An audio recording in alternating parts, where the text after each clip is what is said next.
ఆంధ్రప్రదేశ్ విభజింపబడ్డప్పుడు ఉమ్మడి ఏపీకి చిట్టచివరి ముఖ్యమంత్రిగా ఉన్నటువంటి నల్లారి కిరణ్ కుమార్ రెడ్డి గారు యాక్చువల్‌గా విభజన ఆపలేని ముఖ్యమంత్రిగా ఆఫ్‌కోర్స్ రాజశేఖర రెడ్డి గారి మరణం తర్వాత ఏపీకి ముఖ్యమంత్రి అయిన వాళ్ళు బలహీన ముఖ్యమంత్రులుగా ఇప్పుడు విభజిత ఆంధ్రప్రదేశ్‌కి అన్యాయం జరగడంలో వాళ్ళు భాగం అయ్యారు, పాలు పంచుకున్నారనే విమర్శలు ఎదుర్కొంటూ ఉన్నారు. అందుకనే రాజకీయంగా ఒక రాష్ట్రానికి ముఖ్యమంత్రిగా పనిచేసిన వ్యక్తి అయిన కిరణ్ కుమార్ రెడ్డి గారికి కూడా ఎక్కడే కూడా రాజకీయంగా కనీసం ఒక ఉనికి కూడా లేని పరిస్థితి వచ్చింది. సొంతంగా పోటీ చేసి గెలిచే పరిస్థితి, డిపాజిట్లు తెచ్చుకునే పరిస్థితి కూడా లేకుండా పోయింది ఒక రకంగా. తాను రాజకీయంగా సైలెంట్‌గానే ఉండిపోయారు. ఇప్పుడు మళ్ళీ యాక్టివ్ అయ్యే క్రమంలో అధికార బీజేపీలో చేరారు సెంట్రల్‌లో. అంటే ఎన్డీఏ ఇక్కడ అక్కడ అదే ఉంది కదా! ఆయన మొత్తం మీద బీజేపీలో చేరారు. రాజ్యసభ ఇస్తారు అని ఇంకోటి అని వార్తలు వచ్చాయి కానీ ఏది అవ్వలేదు మరి. ఈ నెలాఖరికి ఏపీ బీజేపీ అధ్యక్ష స్థానాన్ని ఫిల్ చేయబోతున్నారు.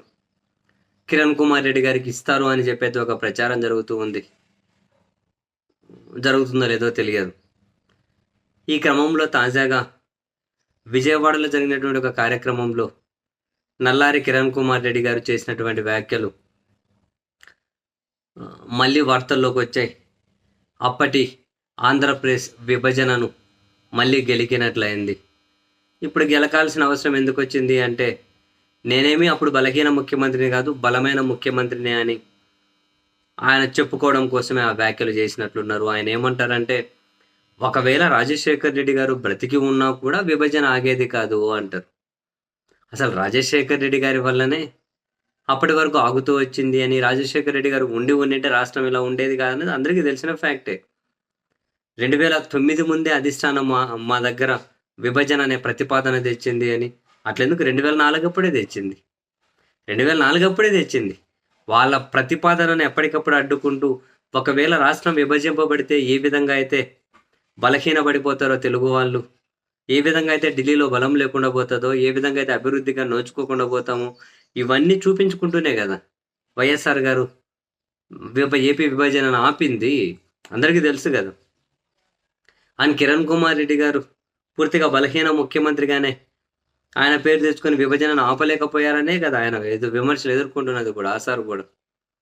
ఈ క్రమంలో ఇప్పుడు రాజశేఖర్ రెడ్డి గారు బ్రతికున్నా కూడా విభజనను ఆపలేకపోయేవాళ్ళు అని చెప్పడం ద్వారా రాజశేఖర్ రెడ్డి గారితో మేము కూడా సరి సమానమైన వాళ్ళమే, అంత మేమేం బలహీనమైన వ్యక్తులు కాదు అని ఇప్పుడు ఏమన్నా కనుక మాజీ ముఖ్యమంత్రి గారు కిరణ్ గారు జనాలకు ఏమైనా కనుక సంకేతాలు పంపించే ఆ ఉద్దేశంతో చేశారేమో తెలియదు.